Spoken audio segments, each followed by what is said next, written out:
Welcome on in, everybody. Tobin here with you. Hope everybody's doing fantastic out there and ready for a lovely weekend ahead. We have an appeal episode right now, okay? Miami Heat appeal. And I don't know, I'm sure a bunch of you Heat fans who have tuned in have already read the Chris Haynes piece. Maybe you've only seen the circulated clips that have been aggregated all around. But this interview that Damian Lillard did with Chris Haynes, who, you know, is like, that's the Damian Lillard guy right there. And I think he's done some pretty fantastic reporting on all of this stuff, on what went behind the scenes. Man, that Joe Cronin's a weasel, dude. That dude is a weasel, a snake. Could you imagine the franchise icon telling you, okay, not working out with Miami, just keep me then. And the guy basically hits you with a, damage is done, my friend. No going back. I was like, I had to read that like a good 5-6 times. I was like, he said what? He said what to Damian Lillard? He said that? This guy was told that if you're not going to work out with Miami, just let me stay a Blazer. And he goes, nah, playa. Nah, sorry.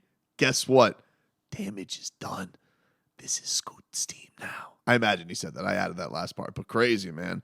Yeah, look, I've definitely, I've had my frustrations with how this thing has all gone down.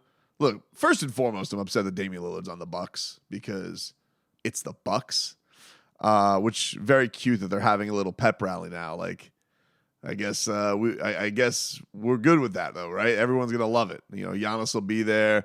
They'll talk about not one, not two, not three, and everybody won't clutch their pearls. It'll be a lovely thing. It'll be a lovely scene. So good for Milwaukee. But this piece by Chris Haynes, story time, man. He goes, since July, the Portland Trail Blazers had refused to engage with the Miami Heat, the preferred destination of Lillard, who requested, when he asked to be traded on July 1st from the Blazers, quote, how this summer played out behind the scenes definitely left a sour taste in my mouth, but it doesn't change the amazing experience I had with the Trailblazers and the city. I'll always cherish this place. This is my home, and I'll always live here regardless. Prior to Lillard's trade request, Portland had publicly and privately vowed to do everything in its power to build a title contender around the All-Star. But the moves show that they were going into a rebuild. The last time that Portland and Miami communicated was Summer League in July via phone between Trailblazers GM Joe Cronin and Heat Senior Vice President of Basketball Operations and General Manager Andy Ellisberg. Miami had hoped to schedule an in-person meeting while in Las Vegas to discuss trade scenarios, but that meeting never materialized. Portland made it clear through the media that it would take the best offer for Lillard and wouldn't be limited to just Miami in return. Lillard's agent Aaron Goodwin relayed to teams that Lillard would not be content if Portland traded him to another team other than Miami. The Trailblazers felt that they were pressured into being what is deemed to an unfavorable starting point in negotiations, and the NBA stepped in and warned Goodwin and Lillard that they would be subject to discipline if Lillard's camp continued to disrupt the quality offers that Portland could field. So there we have the first whole thing that broke down there. They were pissed because they felt like they were squeezed. And that is, I think, maybe the big error in this part from all the parties that be, from Goodwin, Dame, the Heat side. Again, I'm not going to completely absolve, because usually the star player does get to where they're going to go. But the more and more you see how it played out, you can see this Joe Cronin really was a man of ego and embarrassment. It wasn't going to allow himself to be looked at like, oh, you guys are going to pull one out over on me. But, you know, to not even have a meeting with the Heat, you know, that to me is like Peter Pan stuff. Like, grow up and do your job. So it was wild. Aaron Goodwin told them, he says, I want everybody to understand that even though we had a no trade clause, a provision that we didn't have a no trade clause, a provision that's not allowed, that's not afforded in Dame's contract under the CBA. I was going to do everything in my power to control the market and help get my client to the place that he wanted to be. The Heat say they never had a legitimate opportunity to negotiate. Throughout the process, they felt that Portland allowed emotions to get in the way of business, and Lillard's can't believe that it became personal. Miami believes that it could have included a third team that netted the Trailblazers up to 3 first-round picks, which had the inclusion of Tyler Hero. Frustrated with the lack of suitable offers, sources say the Trailblazers ceased all communication with Lillard and Goodwin in early September.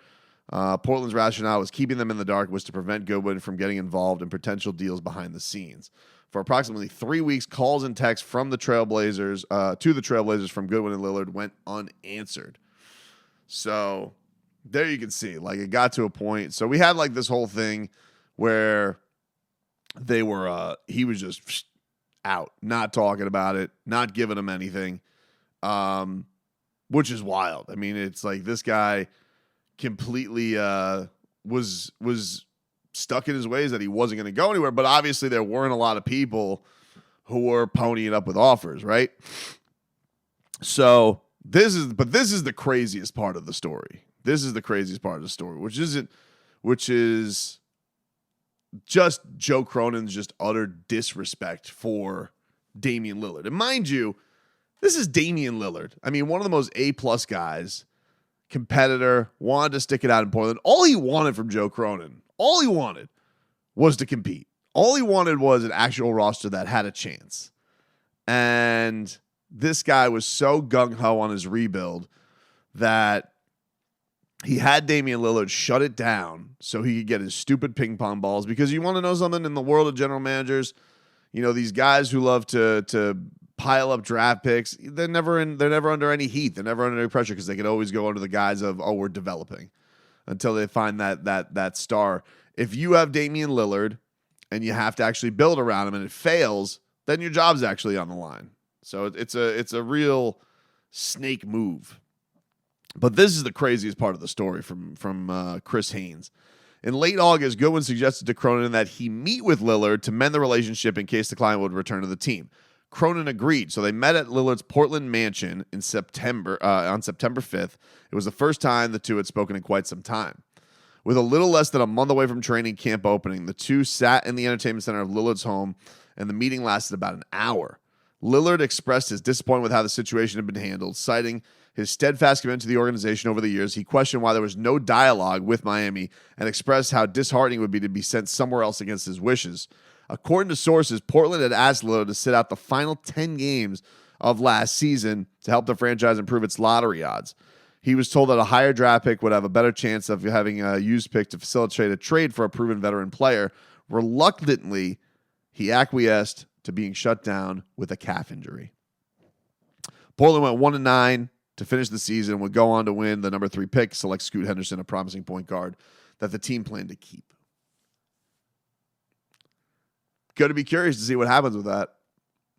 Going to be curious if the league that was so quick to come out here and tell Damian Lillard and Aaron Goodwin, hey, shh, no talking. No, shh, don't say anything. Shh, we'll fine you. Well, we all knew it. Here's the thing. We all know it.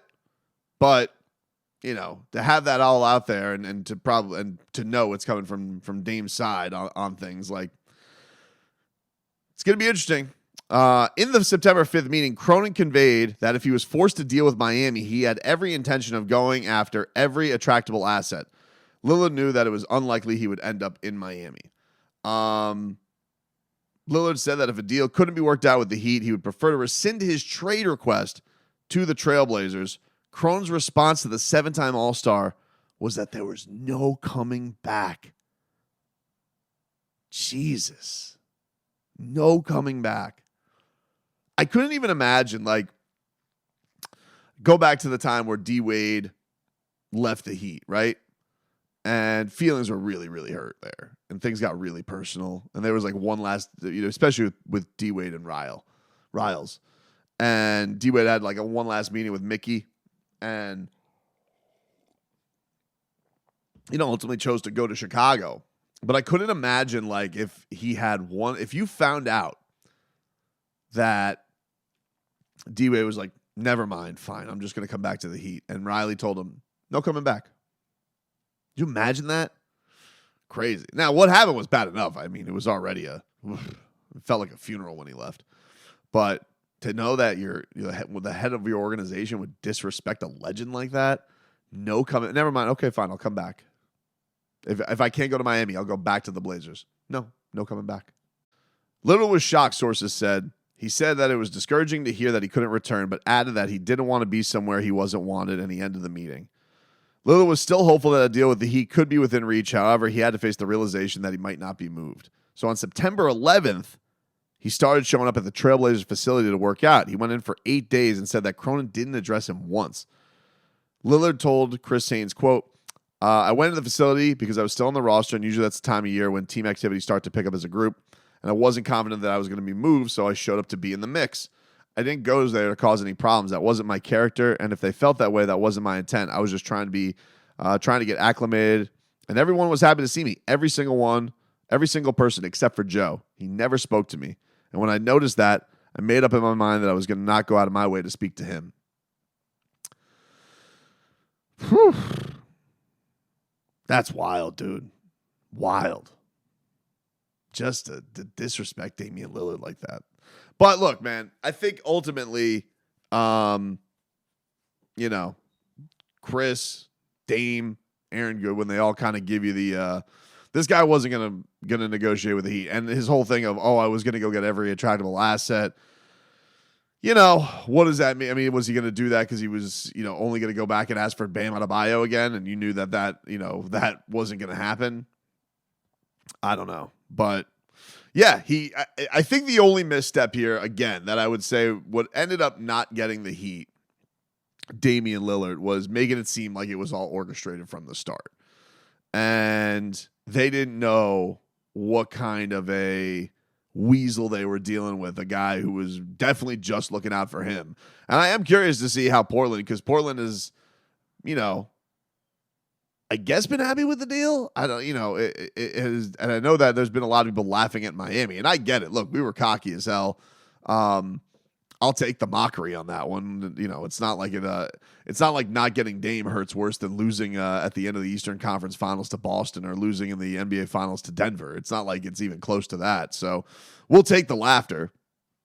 But it's hilarious to think that you were more happy about Miami not getting Dame instead of being pissed off that this is how the organization treated him on the way out.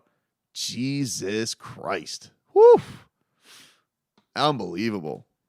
But yeah, man, it was something. And then apparently only really other juicy stuff is apparently like they had to have some Zoom meeting where communication lines open because, again, there was just so much frostiness. And then Aaron Goodwin went and reached out to John Horst of Milwaukee, and because apparently they had checked in with Dame and Giannis, and so that's where things kind of got. You got to that meeting but once you got to that meeting in the mansion, it was kind of done. There was never going to be that was like your last Hail Mary. I think the only thing that probably Dame could have done to get Miami back into this would have been if he would have maybe made that public that he did, rescind his trade request. I thought Ethan made a good point on social media where he made the point where no wonder they didn't want Dame to show up to media day, because could you imagine being at media day and somebody asks, well, did you ever think about rescinding your trade request? And he's like, I already did. I mean, it's crazy. It's a crazy thing, man. It's a crazy, crazy thing. So there you go. Definitely think that maybe the aggressiveness of Aaron Goodwin and Lillard not knowing how crazed the show Cronin would get and seeming like they were in cahoots with Miami, that's probably where the big misstep was right off the bat. Is it still crazy that he never wanted to talk to the Heat about it? I mean, that's not the guy doing his job, but I think when you hear some of the details about this individual, not surprising.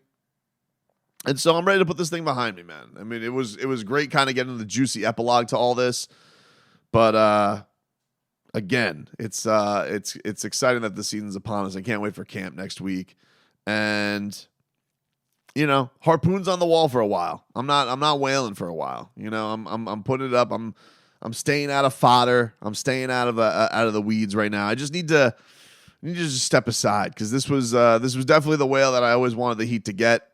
I always wanted them, but never really had a crack. The Heat never really got their at bats. They never got to go up to the plate. Joe Cronin just kind of gave him intentional walk.